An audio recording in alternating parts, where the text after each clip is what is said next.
Je voulais dire quelques mots sur la genèse de ce séminaire et la façon dont avait germé comme ça le besoin de fédérer ainsi, au-delà des frontières, une sorte de communauté scientifique qui ne soit pas inféodée aux idéologies. Et en fait, cette idée d'atelier de lecture, il est né d'une mésaventure. Et c'est intéressant parce que c'est parfois du pire que surgit le meilleur. Et je crois que c'est un petit peu ce qui s'est passé pour l'atelier. Et donc, quelques mots sur ce pire, hein, rapidement, qui s'est transformé au bout du compte en prétexte à rebondir et à reconstruire.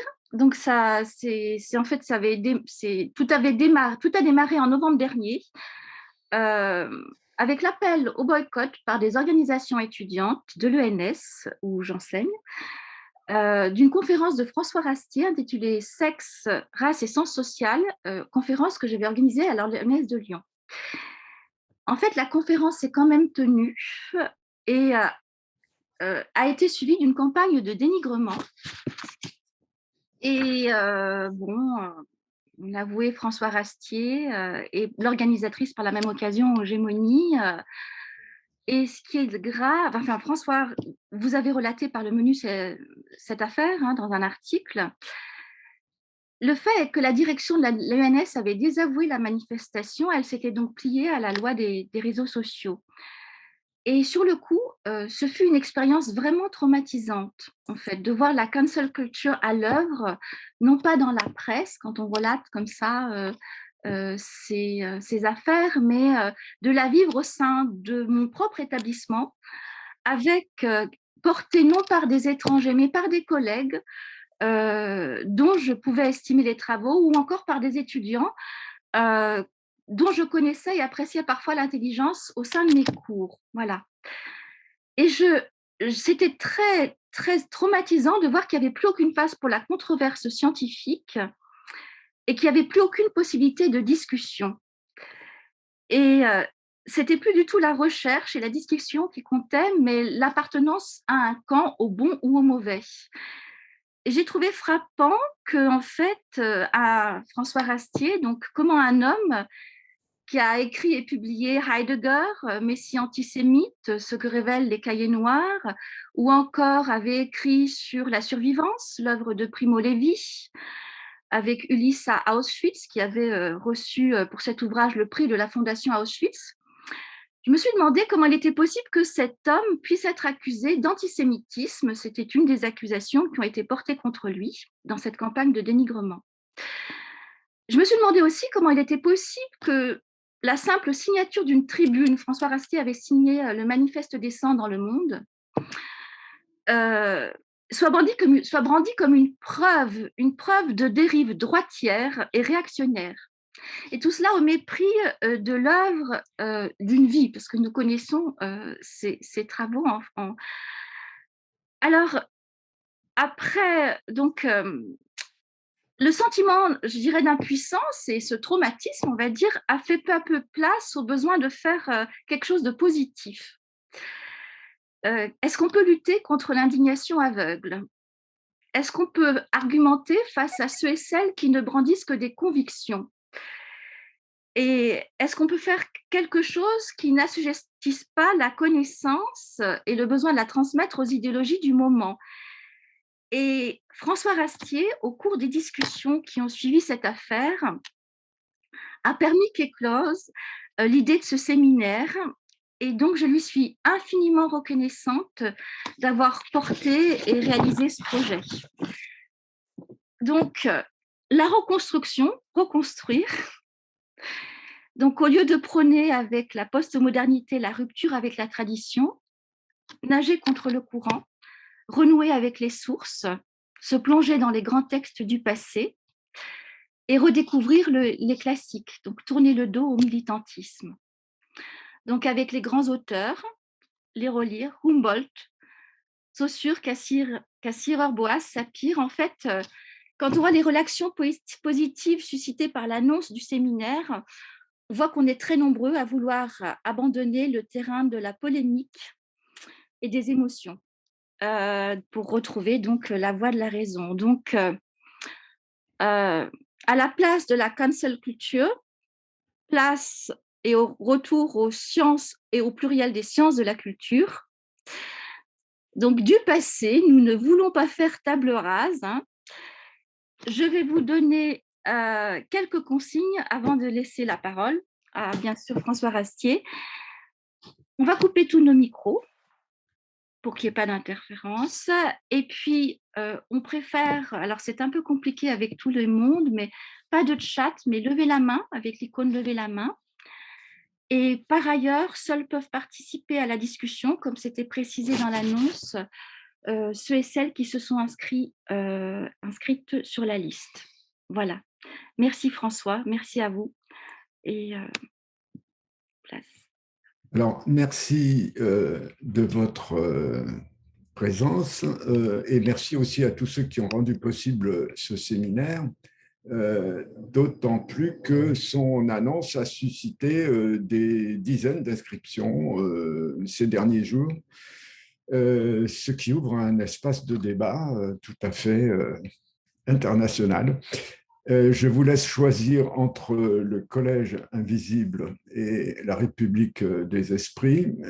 En tout cas, pourquoi avons-nous choisi d'organiser un séminaire atelier de lecture qui soit d'abord consacré à des grands auteurs des sciences de la culture? C'est que, bon, bien entendu, dans un esprit, disons, d'université populaire, l'objectif poursuivi est à moyen terme de composer une anthologie d'introduction qui nous manque, mais aussi de ménager des références communes qui sont nécessaires pour reconstituer un espace de débat. Il est bien entendu que les textes seront mis en ligne sur le site et qu'il y a aussi d'autres projets en cours comme le réseau Œuvre et Culture, et au-delà, qui sera consacré plus précisément aux arts. Au-delà, le projet est incontestablement ambitieux puisque nous sortons, espérons-le, d'un demi-siècle de déconstruction. Et bon, on peut penser que ce courant de pensée a épuisé sa mission historique. Cela dit, le projet est ambitieux, il faudra un travail de longue haleine, peut-être une génération, puisque 2 générations viennent de s'écouler, pour le voir progresser significativement, et donc il n'est pas trop tard.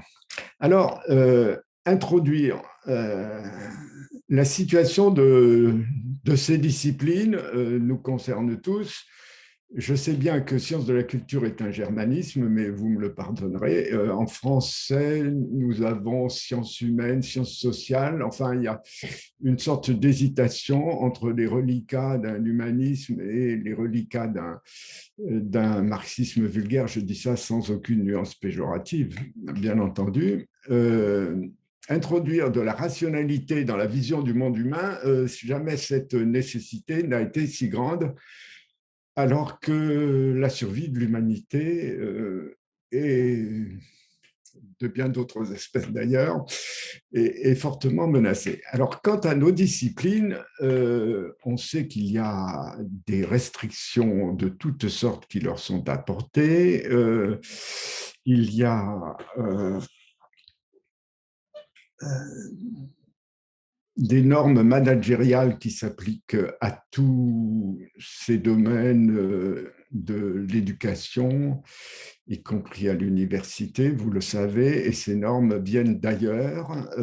Ces normes sont utilitaristes, mais personne ne se demande en la matière à quoi sert l'utilité. Et à mon avis, cette utilité est invoquée pour d'autres raisons, parce que il y a évidemment un arrière-plan politique quand on veut éviter l'approfondissement des connaissances. Et puis, parallèlement, il y a aussi d'autres formes, cette fois-ci plus intolérante qui consiste à délégitimer ces disciplines de l'intérieur et à jeter la suspicion sur leur corpus même et sur leur entreprise. Tout cela est bien connu et donc l'objectif est de sortir de la polémique et de changer de corpus, ou plutôt de renouer avec le corpus et le projet initial. Alors, c'est important parce que il s'agit d'étendre évidemment l'empan de la recherche. Quand on voit que l'université d'Essex vient d'exclure tous les corpus antérieurs à l'année 1500, ça lui a permis évidemment de supprimer 60 postes, mais aussi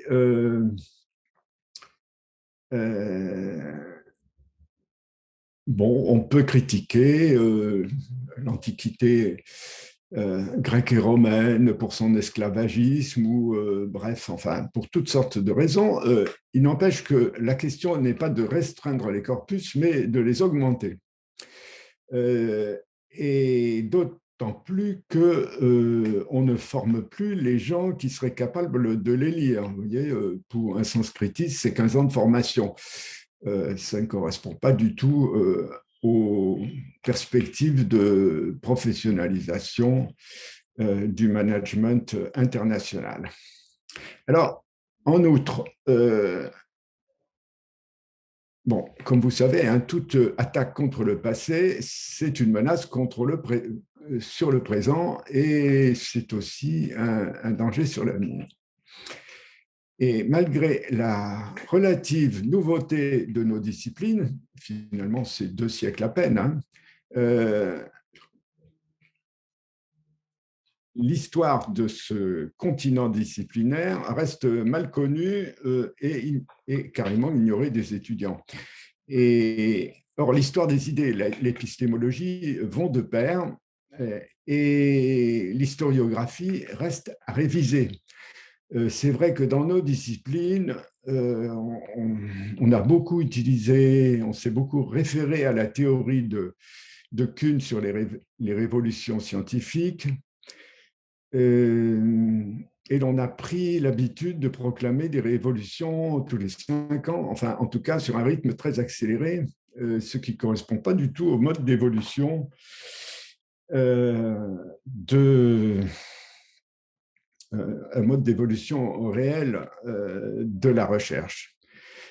Ça traduit sans doute plutôt au plan théorique la lutte des lobbies académiques entre eux plutôt que la recherche scientifique proprement dite. Et bien des auteurs sont réputés périmés tout simplement parce que nous ne les lisons pas. Et il se trouve que des disciplines qui ne sont pas capables de lire leurs textes fondateurs perdent leurs ambitions et leurs spécificités. Et c'est pour ça que nous avons besoin de revenir sur le projet des sciences de la culture. Si on prend l'exemple de la linguistique, il y avait des grammaires depuis des siècles et des siècles, mais il n'y avait pas de linguistique. C'est-à-dire qu'il y avait un objet nouveau qui est la diversité des langues, qui a été réfléchi du point de vue épistémologique seulement à la fin du XVIIIe siècle, comme objet scientifique. Et la même chose pour l'anthropologie. Évidemment, il y avait des histoires, des essais sur les mœurs, etc. etc. Mais si tout cela avait été, toutes ces réflexions sur la diversité humaine avaient été approfondies par les humanistes notamment, il faut voir que cette refondation scientifique de l'humanisme est liée aussi à la fondation de l'université moderne. C'est le même Humboldt qui est appelé à former l'université de Berlin au début du 19e siècle. Le même Humboldt qui a commencé sa carrière en réfléchissant la diversité des sexes. Ça nous rappelle quelque chose, mais lui, il a vite tourné la page. Et ensuite, la diversité des nations et enfin la diversité des langues. Et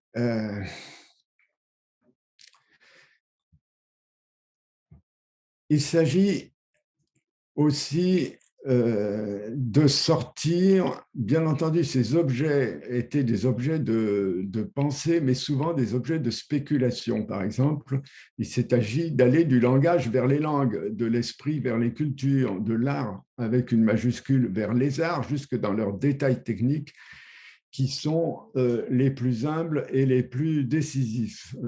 Alors ça suppose évidemment une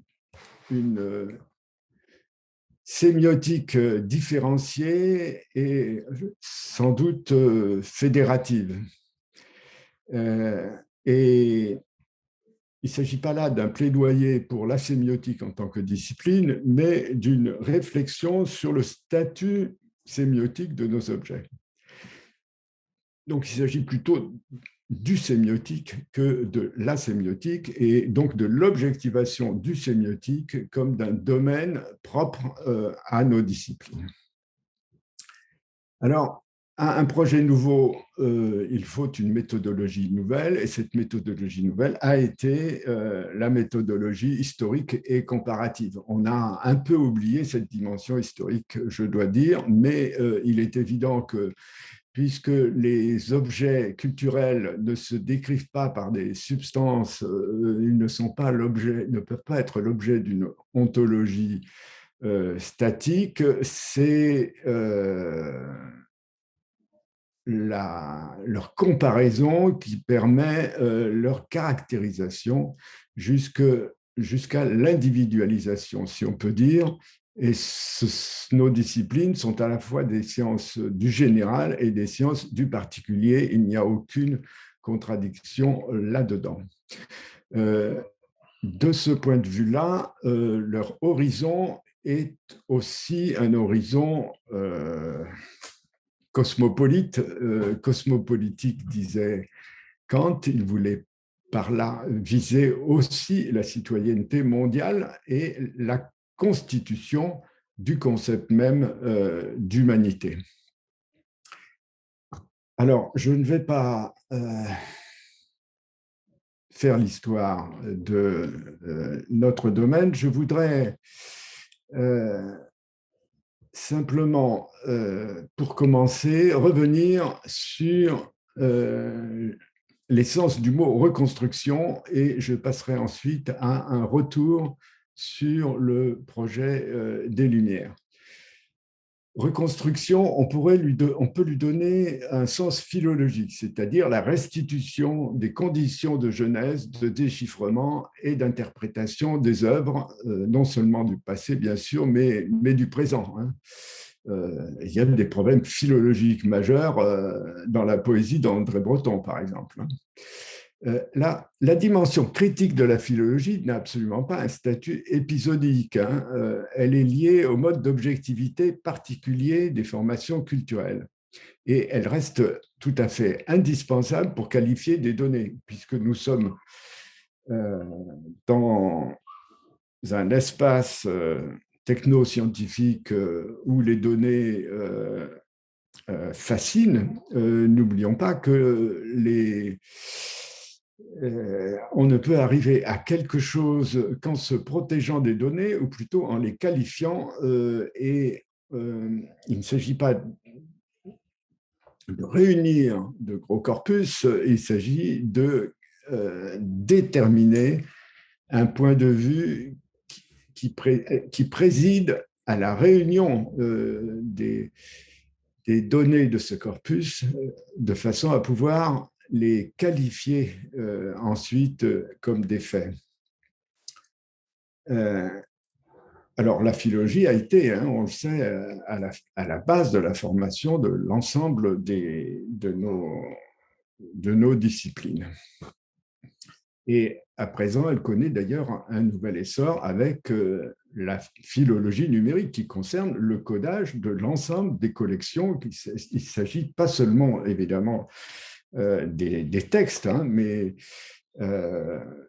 des photos, des artefacts divers, etc., etc.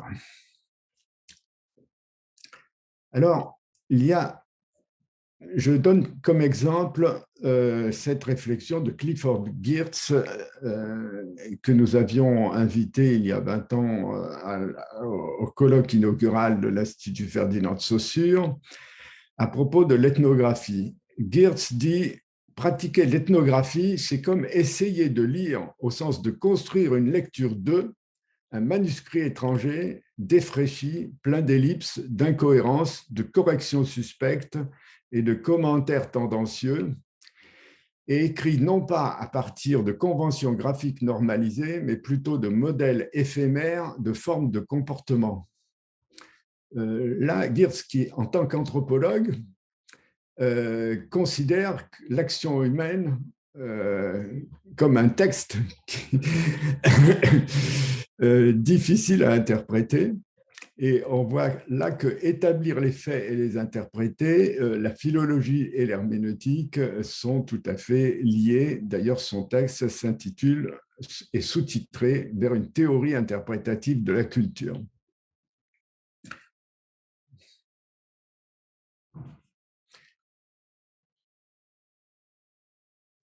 De ce point de vue-là, nos sciences sont les moins positivistes de toutes, puisque rien ne nous est donné, au sens où les données, c'est ce qu'on se donne. Alors, un second sens est le sens que l'on pourrait appeler opératique, au sens d'une théorie des œuvres, puisque les œuvres s'imposent par leur liberté qui fait leur caractère d'innovateur, qui rend compte de leur caractère créateur. Et c'est d'ailleurs cette nouveauté qui leur permet de devenir des classiques. Tout simplement parce qu'un classique est une œuvre qui ne sera jamais complètement comprise.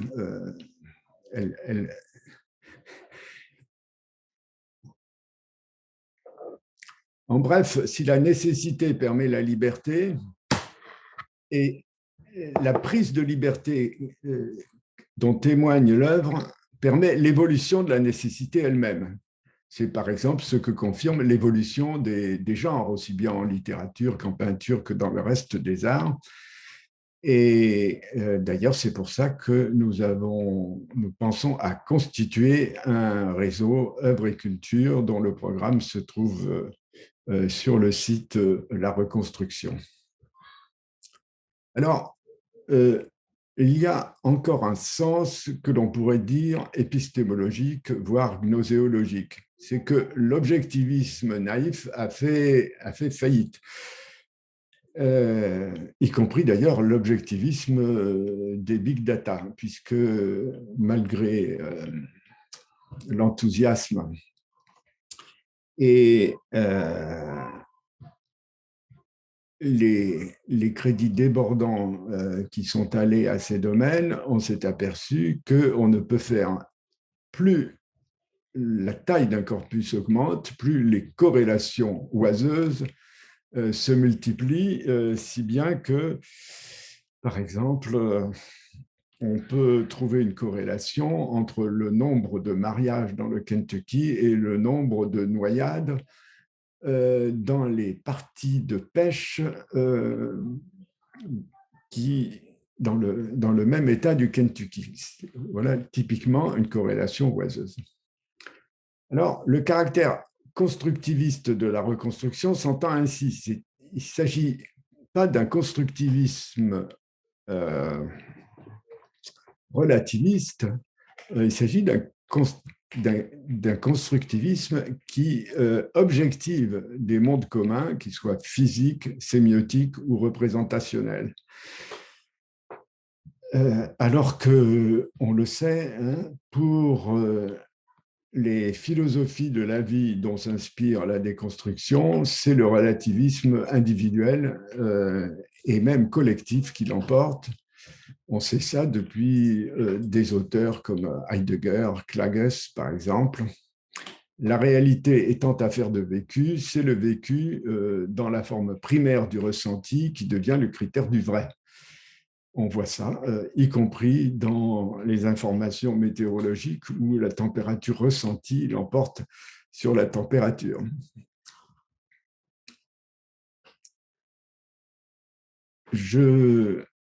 J'aborde maintenant le sens philosophique ordinaire.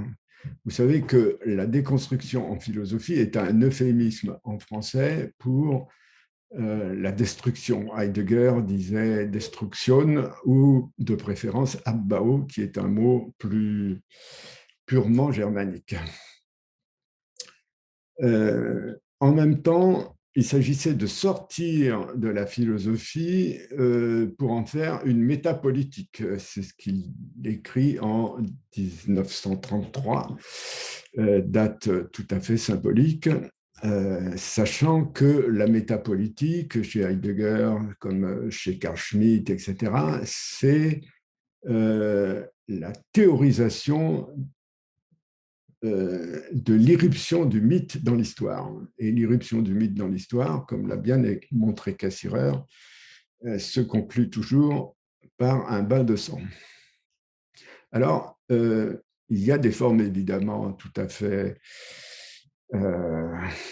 aimable, hein, bien entendu, de la déconstruction. On connaît un discours immersif, l'anecdote essayiste, la posture hypercritique.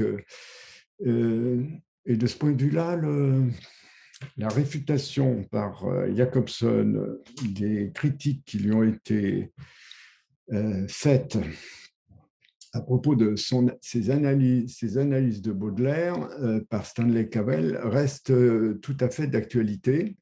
Il montre très bien comment ces critiques sont invalidées par le fait qu'elles n'aboutissent sur aucune proposition. Tout simplement aucune proposition. C'est-à-dire que ces critiques n'entrent pas dans l'histoire interprétative des œuvres, tout simplement parce qu'elles ne lisent rien dans les œuvres ou lisent toujours la même chose. Enfin, et ce sera le dernier élément de cette petite énumération, le sens éthique de la reconstruction. Vous savez que le paradigme de la transgression, du dépassement des tabous, de la fin des stéréotypes, etc., reste dominant dans les milieux intellectuels. Et d'autre part, d'une façon plus majestueuse, si on peut dire, l'esthétisation par le pathos, le grandiose et l'indicible a caractérisé les totalitarismes, mais leur échec artistique et intellectuel reste à méditer. Alors qu'on soit dans l'anecdote ou la grandiloquence, la restauration, après en avoir fait le tour, la restauration d'une éthique de la responsabilité s'impose. Et à mon avis, c'est une condition pour renouer le lien entre l'éthique et l'esthétique, parce que la responsabilité est une condition de la liberté créatrice. Et c'est elle qui garantit la valeur émancipatrice de l'art. On pourrait d'ailleurs dire que le style d'une œuvre d'art est fait d'un ensemble de refus. Et ces refus sont en même temps un refus des stéréotypes. En quoi ils sont émancipateurs. On voit très bien ça dans des brouillons littéraires comme ceux de Flaubert, par exemple.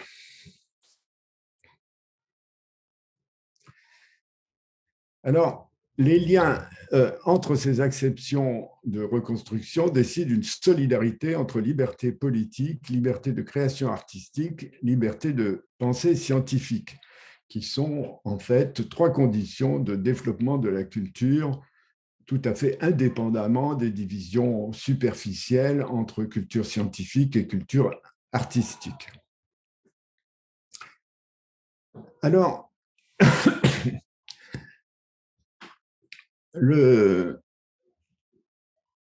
dans les documents préparatoires à cette intervention, j'avais mentionné pour les abonnés à la liste, j'avais reproduit en partie un tout petit texte qui figurait à la fin d'un ouvrage publié voici 15 ans sur la poésie de Primo Levi, qui s'intitulait « Reconstruire le concept d'humanité ».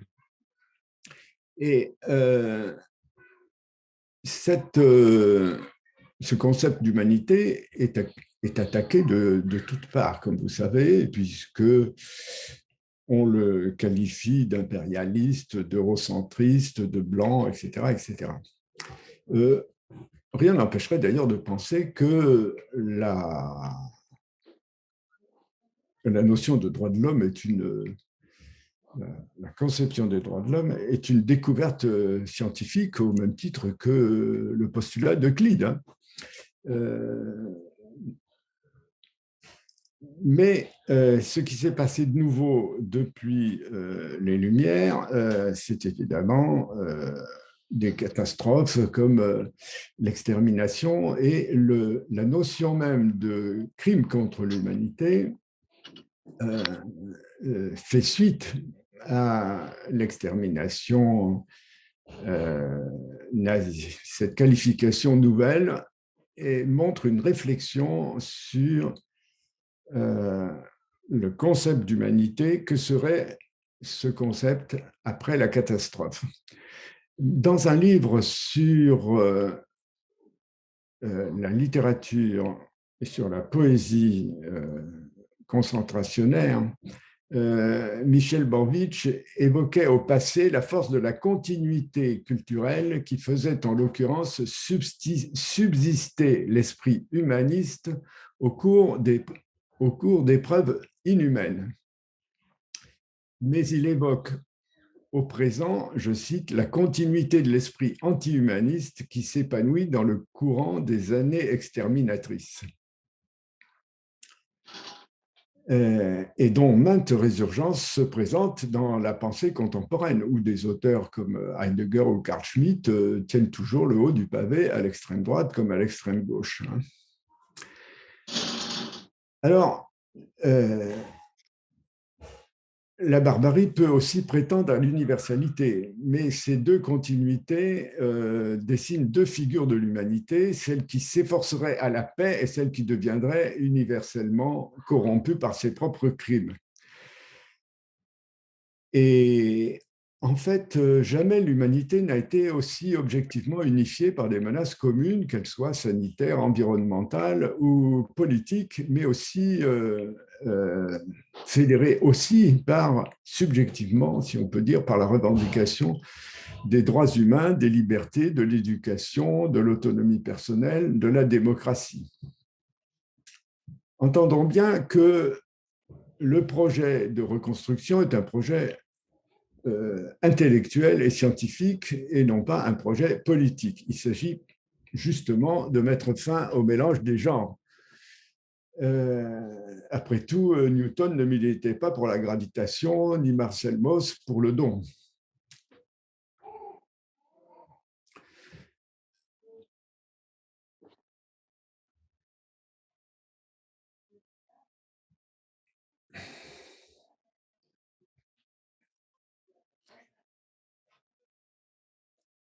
Si l'on prend du recul, on voit que, né avec les Lumières, les sciences de la culture concilient le cosmopolitisme avec la description des particularités.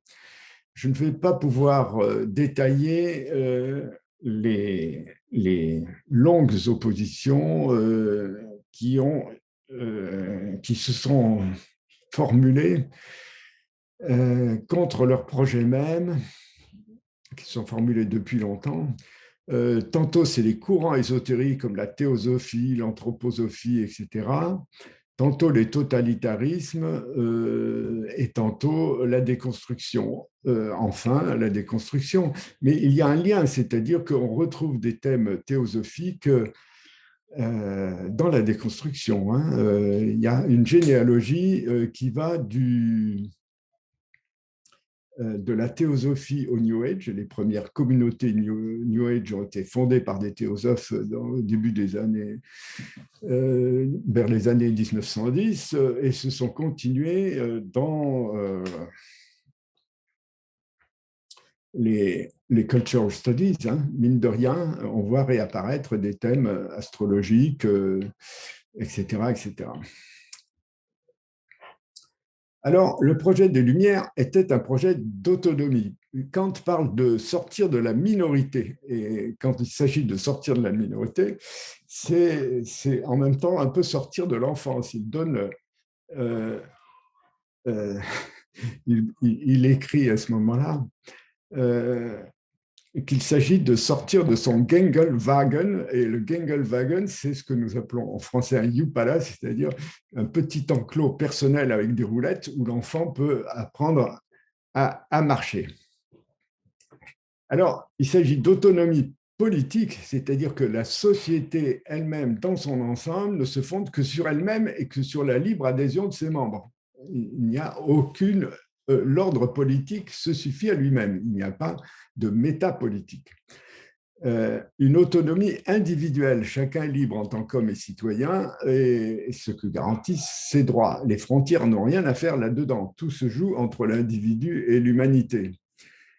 Il s'agit en même temps, condition de l'autonomie individuelle, l'autonomie de l'éducation. Chacun a le droit à l'éducation et doit pouvoir disposer des moyens de son auto-éducation, ce qu'on appelait à l'époque de Humboldt la Bildung.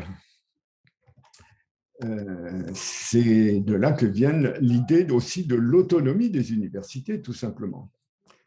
À cela s'ajoute, bien entendu, comme une nécessité, l'autonomie de la pensée, c'est-à-dire que la rationalité elle-même comprend son autofondation par la méthode critique. De ce point de vue-là, rappelons que Kant évoque le tribunal de la raison. Ça ne veut pas dire que la raison est sourcilleuse et punitive, ça veut dire simplement qu'elle elle travaille à partir du pour et du contre.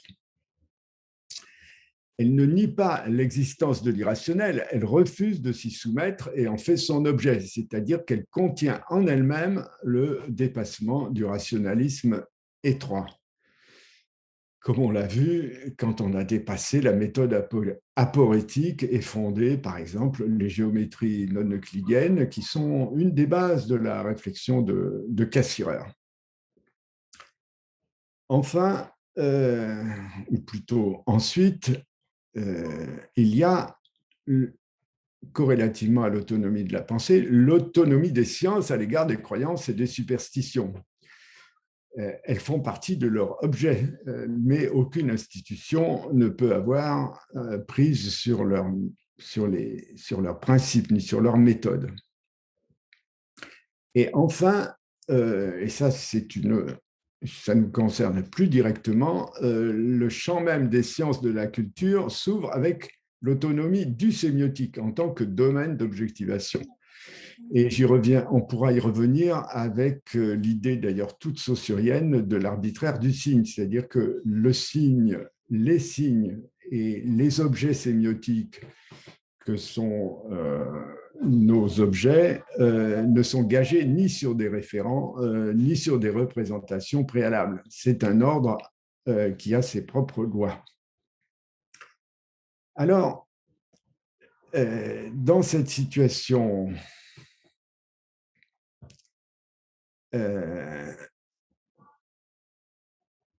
c'est la capacité d'objectivation qui doit être renforcée. Au temps des Lumières, elle s'exprimait d'abord dans des inventaires, hein, l'encyclopédie de Diderot, les mémoires de l'expédition d'Égypte, mais aussi par l'élaboration d'une méthodologie de documentation, d'exploitation des domaines et de comparaison des éléments. Si on regarde d'ailleurs les grands tournants dans l'histoire, disons, rétrospective des réflexions sur la culture, elles ont toujours été accompagnées par des mutations des supports et des changements d'échelle des objets empiriques qui imposent de nouvelles tâches et font l'objet de nouvelles demandes sociales.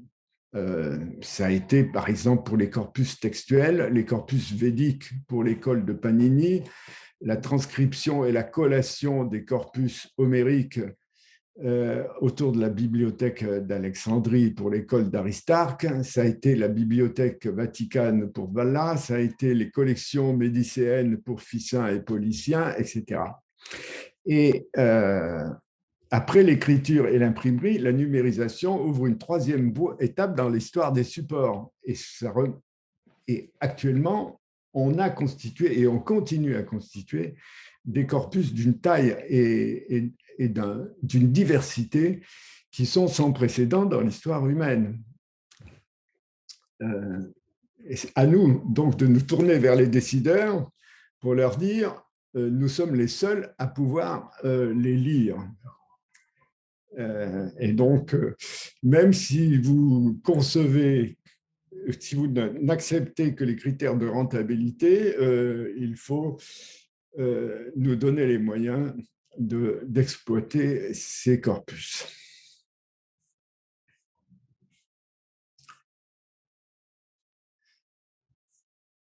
Alors,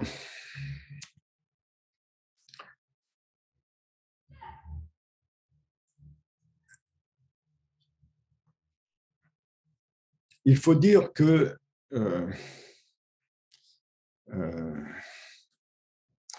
nous manquons de travaux historiques généraux sur ces disciplines. Je donne pour exemple un livre, par ailleurs excellent, d'un millier de pages intitulé « À l'origine des sciences humaines », dont les auteurs se limitent à la linguistique, à la psychologie, la logique et la philosophie. Il ne sera pas question de l'anthropologie, enfin, il ne sera pas question directement dans ce livre, pourtant tout à fait recommandable, de l'anthropologie, de la sociologie, ni même de l'histoire, encore moins de la philologie ou des sciences religieuses.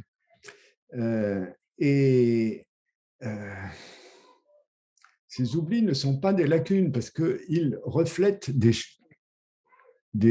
choix qui privilégient en fait l'internalisme des sciences cognitives, d'où les privilèges accordés à la logique et à la psychologie, qui fusionnent dans la théorie de l'esprit du cognitivisme standard.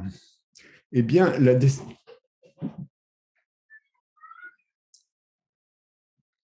ce n'est pas à nous de nous satisfaire de l'opposition entre internalisme et externalisme, entre inné et acquis, entre individuel et social.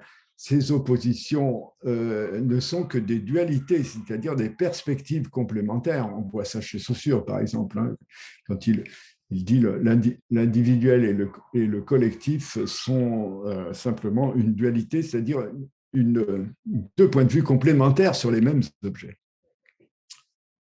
Alors, je ne vais pas avoir le temps non plus de parler d'interdisciplinarité ni des rapports avec les autres continents scientifiques.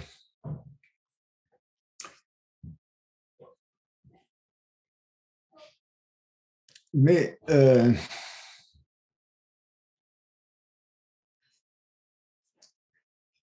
je dois souligner quand même que la constitution de notre champ théorique est lié à la critique de la séparation générale entre langage et pensée, qui est un héritage d'un dualisme, à vrai dire, tout à la fois philosophique et religieux. C'est une question majeure. Elle avait été déjà abordée, bien entendu, à sa manière, dans la philosophie de la philologie de Friedrich Schlegel en 1797, sauf erreur. Mais plus près de nous, je vous laisse à réfléchir à cette proposition de Cassirer.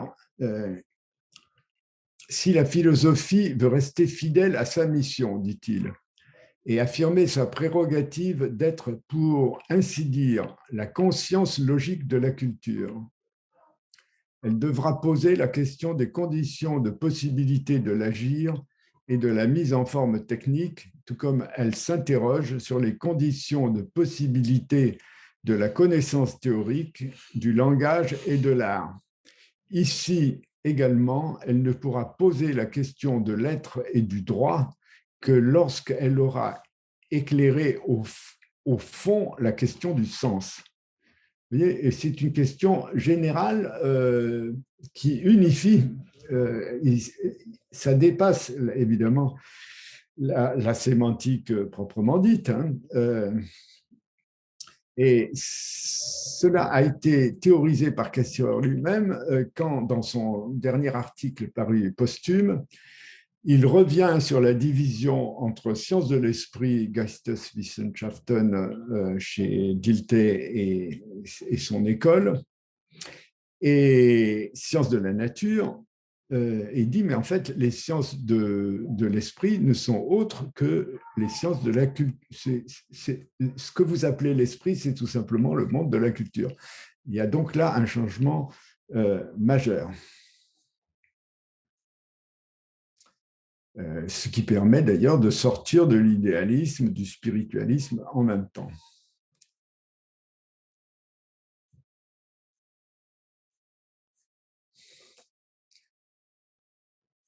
Alors, comme l'heure a tourné et qu'il faut ménager la discussion, je crois qu'il faut insister sur le caractère particulier de nos disciplines par rapport aux autres disciplines scientifiques. Vous vous souvenez de la distinction par Husserl entre les sciences exactes et les sciences rigoureuses. Ce n'est pas parce que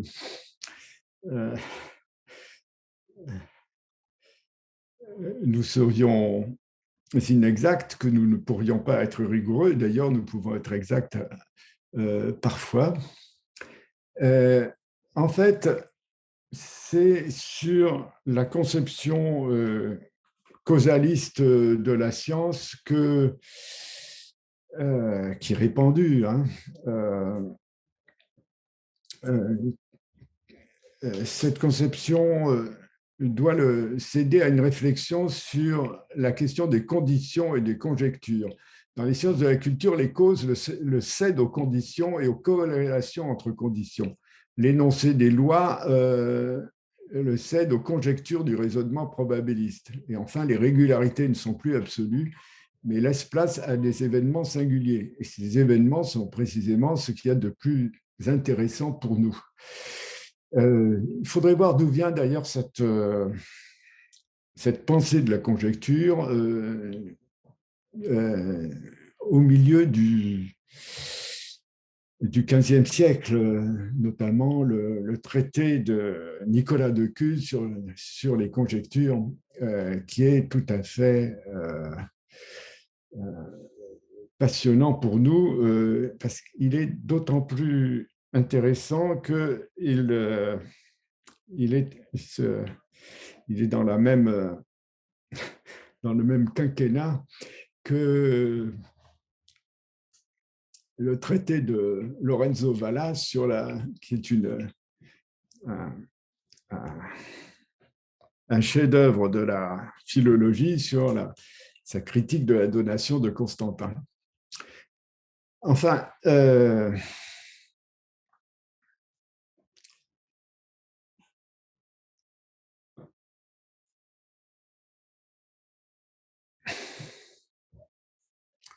sans vouloir tracer les frontières d'une herméneutique générale, et sans négliger les émulations avec d'autres domaines, il nous reste beaucoup à faire pour élaborer un modèle épistémologique et méthodologique propre, dont on a vu l'élaboration, la première élaboration dans les œuvres de Saussure notamment et de Cassirer dans les mêmes périodes, il y a à peu près un siècle. Alors, on a donné le nom de structuralisme au sens large.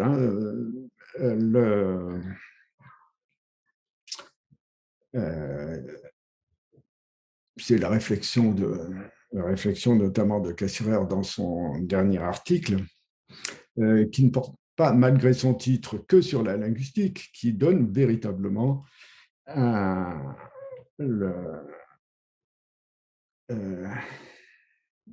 qui dessine l'empan d'une recherche générale. Le structuralisme est, en tant que théorie des formes et de leur évolution, étant l'organon général des sciences de la culture. Ce que dit d'ailleurs Jacobson dans son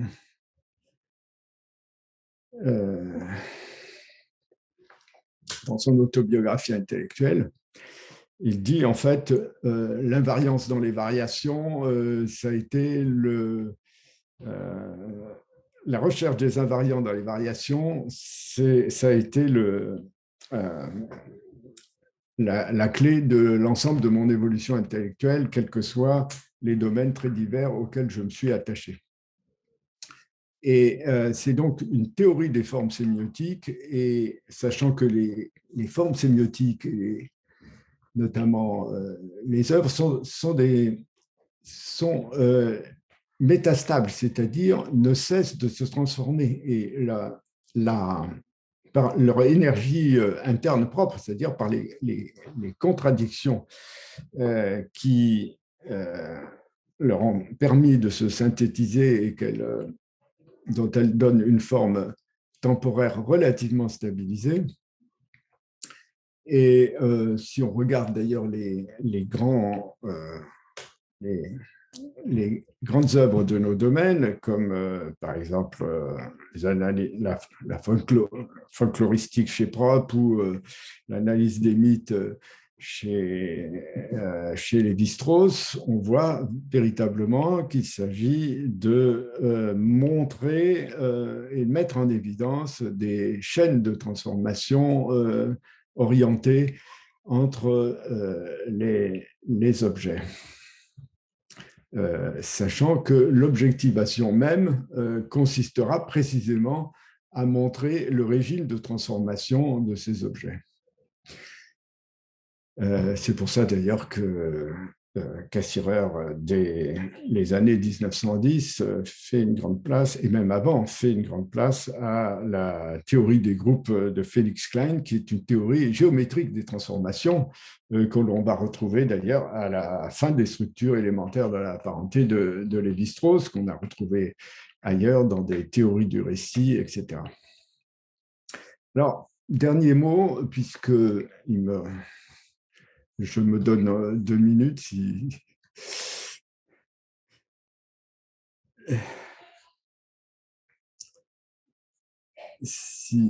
vous êtes suffisamment indulgent pour le tolérer. Se pose le problème pour restituer le fonctionnement de la culture, du rapport entre les institutions, les institutions symboliques. Cassirer parle de forme symbolique, mais en un sens très particulier, puisque pour lui, le droit, le langage, le mythe, la technique sont des formes symboliques. Saussure parle d'institutions symboliques, je pense que c'est préférable. Du moins, c'est plus clair. Et la question du nombre et de la nature de ces institutions reste ouverte et Cassirer en donne des exemples sans chercher d'ailleurs à les inventorier. Et chaque forme symbolique se reflète dans les autres à sa manière. Par exemple, le droit se reflète dans le langage par le discours juridique, l'art se reflète par le discours littéraire, etc., etc. Donc, c'est l'interaction entre ces différentes institutions qui est un domaine particulièrement prometteur pour notre réflexion, dans la mesure où chaque pratique sociale met en jeu à divers titres plusieurs institutions symboliques, chacune pouvant privilégier certains systèmes de signes. Et cette imbrication témoigne de l'unité de la culture qui évolue en fonction des déséquilibres entre les différentes institutions symboliques. Et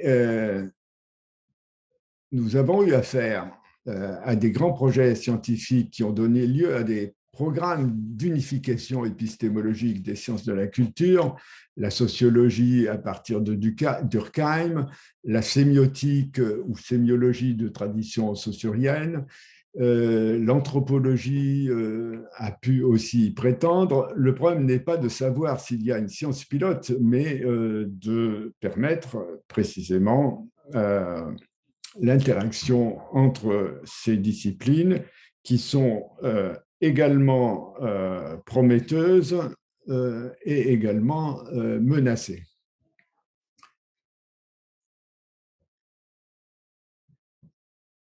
Et donc, je laisserai ouverte cette question parce que si je viens personnellement de la linguistique, si je m'intéresse à la sémiotique, il ne s'agit pas de dire que la linguistique serait une science pilote ou la sémiotique serait la science des sciences, ce n'est pas du tout ça. Mais de favoriser les interactions théoriques entre nos disciplines. Par exemple, est-ce que les théories de la communication en linguistique ont suffisamment tenu compte de l'essai sur le don de Marcel Mauss? Je ne le crois pas. Vous voyez, il y a beaucoup à apprendre de nos propres auteurs de référence. Et je crois que c'est là un des premiers objectifs de ce séminaire atelier de lecture. Je vous remercie de votre attention. Il nous reste un petit moment, mais enfin, quand même, pour une discussion. Je sais bien que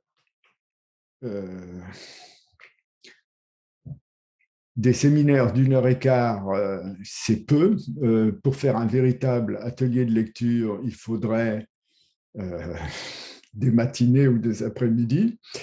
Mais je salue d'ailleurs les collègues qui vont intervenir dans les séminaires suivants, notamment Madame Chabrol-Serretini qui va intervenir sur Humboldt début janvier. Il s'agit de donner accès à des œuvres complexes et donner envie de les lire de façon à retrouver notre, si on peut dire, notre socle intellectuel.